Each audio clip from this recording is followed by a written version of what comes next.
क्या आपको कभी ऐसा लगता है कि दिन भर बिजी रहने के बाद भी जो असली ज़रूरी काम है वो पूरा नहीं हो पाता? हमारी ज़िंदगी में इतना शोर, इतनी नोटिफिकेशंस और इतनी डिस्ट्रैक्शंस हैं कि असली चीज़ें पीछे छूट जाती हैं। डारियस फोरुक्स अपनी किताब फोकस ऑन व्हाट मैटर्स में कहते हैं, सही प्रोडक्टिविटी सब कुछ करने में नहीं, बल्कि सही चीज़ें करने में है। आज की सबसे बड़ी समस्या आलस नहीं है। सबसे बड़ी समस्या है डिस्ट्रैक्शन, जो प्रोडक्टिविटी जैसा दिखता है पर होता नहीं। हम ईमेल चेक करते रहते हैं, सोशल मीडिया स्क्रॉल करते हैं, मल्टीटास्क करते हैं और खुद को बिजी समझ लेते हैं। But busy not effective. और यही असली सच्चाई है। लेखक कहते हैं, you can do anything but not everything. आपके पास समय भी लिमिटेड है और एनर्जी भी। इसलिए ज़रूरी है कि हम ये स्वीकार करें कि हमें हर काम खुद नहीं करना है।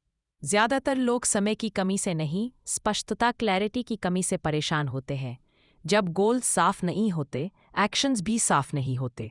बस 3 सवाल रोज पूछो। 1, मैं सच में क्या चाहता हूँ? 2, कौन सी आदतें मुझे वहाँ तक ले जाएंगी?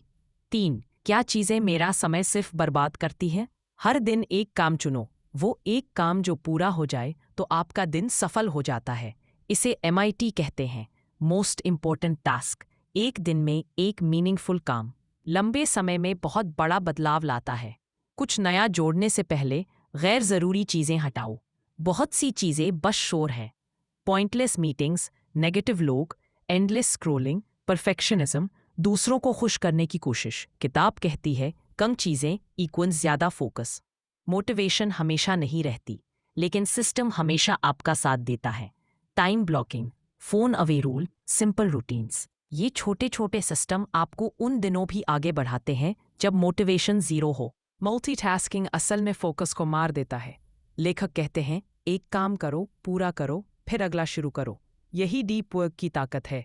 जब आप सही चीज़ों पर ध्यान देना सीख जाते हैं तो सिर्फ काम ही नहीं, आपकी ज़िंदगी भी आसान और शांत हो जाती है। सही फोकस इक्वल सही दिशा इक्वल सही जिंदगी। अगर इस किताब से बस एक सीख लेनी हो तो वो है, your focus shapes your future. सही चीज़ चुनो और पूरी ऊर्जा के साथ उसी पर काम करो। अगर आपको यह समरी पसंद आई हो तो लाइक करें, सब्सक्राइब करें और मुझे बताइए अगली कौन सी किताब की समरी चाहिए। क्योंकि याद रखें, आपका फोकस आपकी भविष्य बनाता है।